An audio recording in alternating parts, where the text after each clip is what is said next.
Hey guys, it is I once again riding across the sunset of your recommended tab.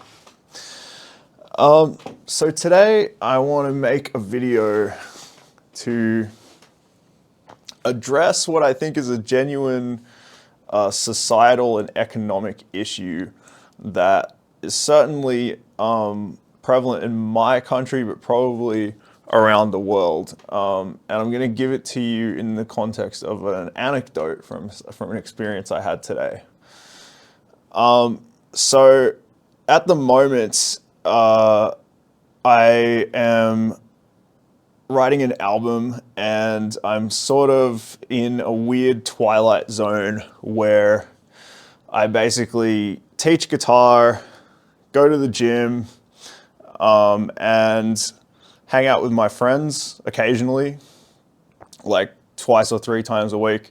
And other than that, I don't really get out much. I don't really see a lot of people. So often when I go out, I have to sort of psych myself up and I have to kind of lurch out like a freak out coming out of the sewers, you know what I mean? I sort of have this, like I have to get myself back in the headspace of being a human being. So today I had to do like a supply run and go and get some groceries so that I can stay alive. So I went to my local supermarket and to my dismay, I saw one of these charity stalls out the front of the place. So you probably know what I'm talking about, but in case you don't, like you'll see these like pop-up stalls with, normally there's a pair of young people. They're normally young, attractive people. And they are being paid to basically accost people as they come in and out of, normally it's shopping centers, and they sort of try and start up a casual, like small talk conversation with you however they can, and then they try to kind of funnel you into usually like a subscription-based model where you will pay like a monthly installment, some amount of money to the charity that they represent, right? And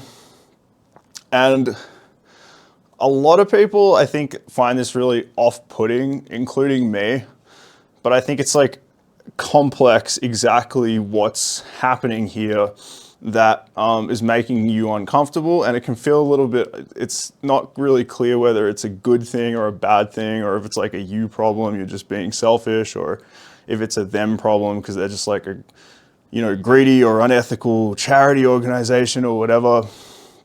And this is a very complex issue, so I don't want to be reductionistic. Like whatever summary I give here is not going to be like anything comprehensive on the topic, right? I mean, that should go without saying in a sense. But I just want to kind of talk about what happened and why I found it to be very jarring, and then the thoughts that I had afterwards about what exactly needs to be fixed in order to kind of bring charity back into the good graces of society at large, right? Because I think we can agree that there is a deep human need to give back to the world and to help our fellow human beings and, you know, the animals and the squirrels and the environment and whatever. Like we all have an instinct to do good, and I think there's a tendency to act selfishly, especially in your youth. And there is this sort of inbuilt mechanism that makes us feel less and less satisfied the more selfishly we live. It's almost like it's drinking seawater, right? Like you run the experiment enough that by the time you get to my age, like 29, but you know, and on, or maybe sooner for some people, you realize that you're not really getting what you need existentially, spiritually, emotionally from just living selfishly. So in principle, charities are potentially a very good thing because they're offering you a service, which is that you don't know how to give back to the world using your labor or using your skills directly. So you can give money to a group of people who will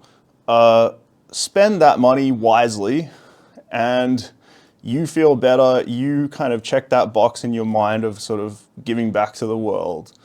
And maybe they make a little bit of money because they have to, to survive just like anyone else. They make a living off the service that they're providing. Everyone's happy, right? Sounds good. Sounds like a plan. But it unfortunately doesn't pan out this way, right?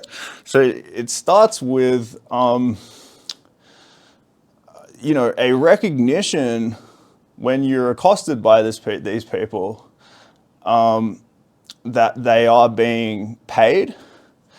And, and the famous line is that money makes people funny, right? So there's a tendency to, when money gets involved in a situation, it primes your mind to think about things like greed, exploitation, profiteering, right? So this is a concept in psychology called salience, which is an important thing to understand, which is when you're made aware of something, and again, this is sort of just a simplified thing, just for the sake of the point here, but when you're made aware of something like money being in the environment, you start to focus on that, and everything starts to look like it's related to that somehow, right? And this was one of Karl Marx's most important observations, I think, about the peril of capitalism.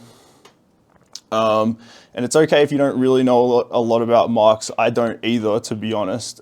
He's a very complicated and prolific philosopher. But he pointed out that money has this dehumanizing effect on people because we use it as a substitute for relationships. So, as an example, like when in this case where someone is coming up to me and having a conversation with me, and I'm aware that what they're trying to do is get my credit card details, it makes me feel dehumanized. Like they're not treating me like a human being. They're treating me like a piñata that they can sort of whack for money, right? But in the inverse is also true. It dehumanizes them because I see the conversation that is being had as not really a human experience, which it potentially could be, like a moment of intimacy, genuine connection and communication, but rather I see it as just this like ugly means to an end, right? And I think that Marx is right in this observation that unfortunately every human interaction, when it's like one-for-one transactional like this, has the potential to degenerate into this like very cynical feeling like, what are you trying to get and what can I get out of you kind of dynamic. And now, fortunately, as human beings, we're quite good at sweeping that under the rug a lot of the time. So, if you're at a restaurant, so I'm thinking of this example because I was at a restaurant I worked at a restaurant for many years. If you're talking to a waiter, on one level, you can kind of go, oh, they're just trying to get a tip or whatever. But fortunately, moment to moment, people don't think like that. And the less you think like that, the better. Because it's really, human connection really isn't about the money. Money is kind of a bad substitute for it. But when you are thinking like this, these charity stalls, they're very dark, right? They're like, they feel evil, like they feel like you wish they weren't there, and they're like a predator that's trying to prey on your emotional vulnerability, right? Like your guilt, your unwillingness to say no, right? So it kind of feels like this violation. And this is not true for everyone, of course. But there are enough people that feel this way that, like, as a testament to this, when I was like walking out of the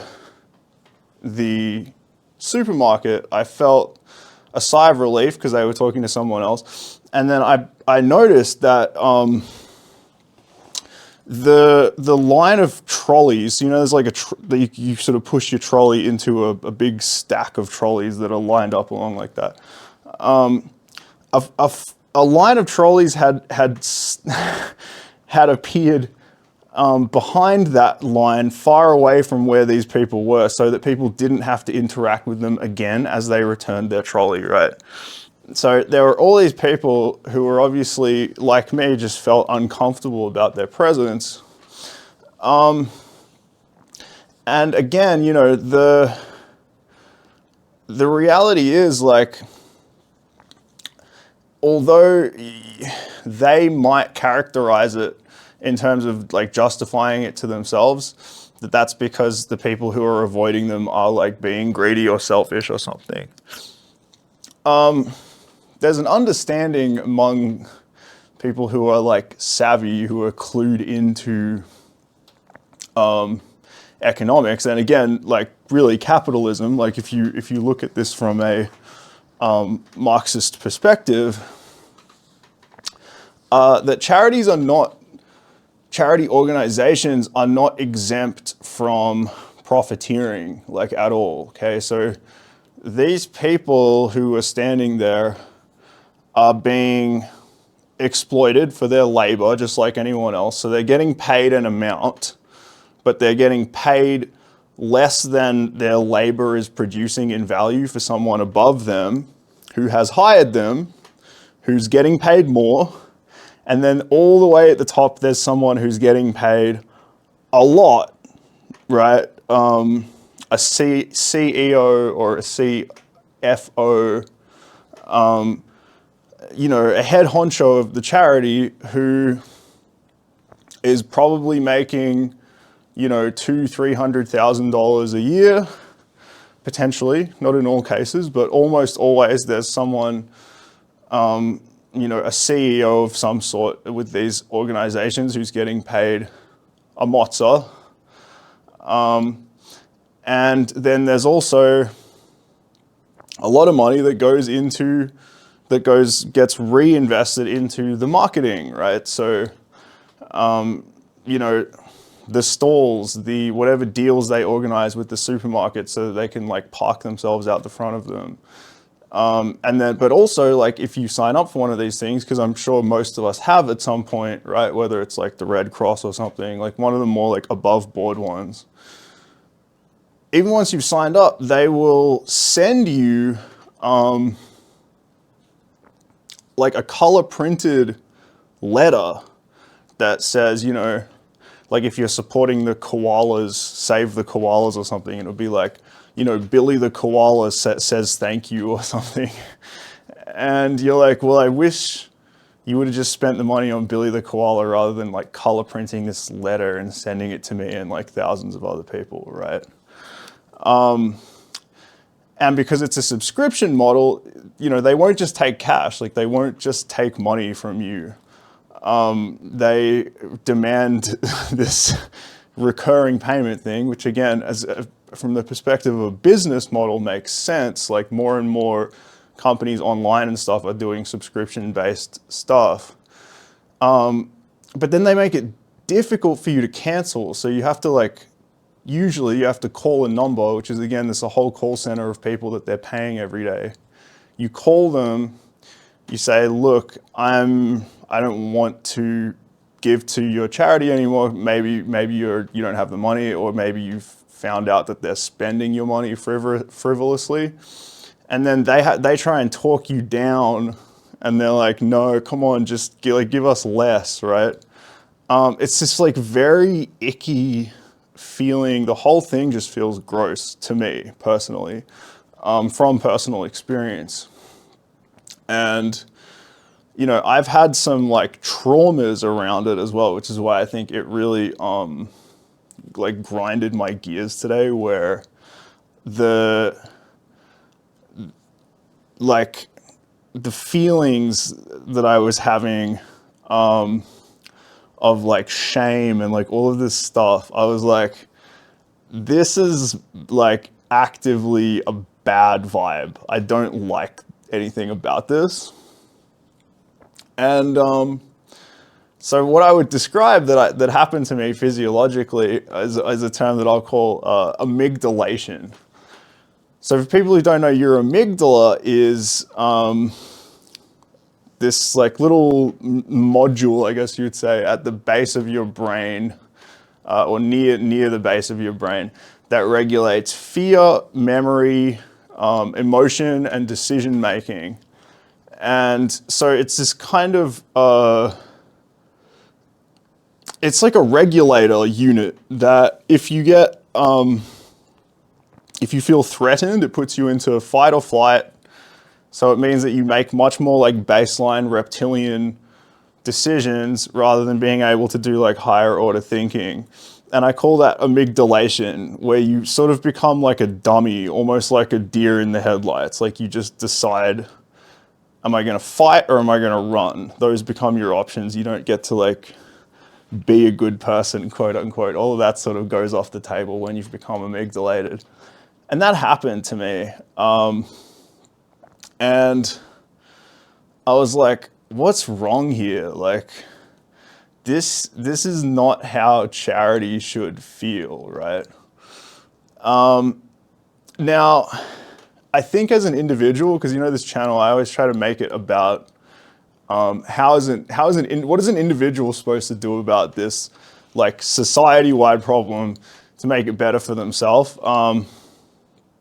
I think if you just want to like flat out like not negotiate with terrorists, then that's what you have to do. You just have to flat out say like don't engage. I know it's awful, right? Because it is dehumanizing, but I think you really just cannot talk to them, right? But if what you're trying to do is give wisely to charity in such a way that you can feel good about deciding either to or not to engage with these people, then you have to go down a whole other pathway of study, which I think should be worked into the education system, which is being aware of what charities exactly are doing and appraising them for yourself in your own time in such a way that you are able to make an informed decision. So in this instance, the name for this is effective altruism. There's actually a word for this. And there's a guy, I think he's an Australian guy called Peter Singer, who spent a lot of his considerable mental capabilities establishing a kind of a like method of like evaluating the degree to which, you know, giving your money over to a charity organization is actually effective. But I actually think there just needs to be more transparency. I think if you take the vagueness away, it would help a lot. So I'm not somebody who's like big on legislating, like having things be legislated. But my feeling is that if you got like a spec sheet from these people, it would feel much more above board. So it would say things like, how much are they being paid, right? And how much of a commission are they receiving on a sale? Like you giving your credit card over information to them, how much do they get paid for doing that? How much is being paid in salaries and to how many people? how much is being spent on marketing, what is the marketing, like where is that marketing budget going? And then finally, because it's always an afterthought,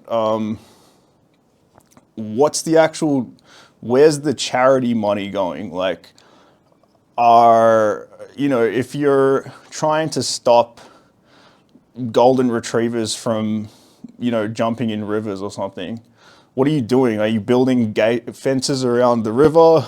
Are you raising awareness? So it's saying, people should like keep their eye out for golden retrievers trying to jump in rivers. I mean, there's so many unknown variables here that I think it's reasonable for a skeptical person to see there being really very little benefit from giving their money over to these people.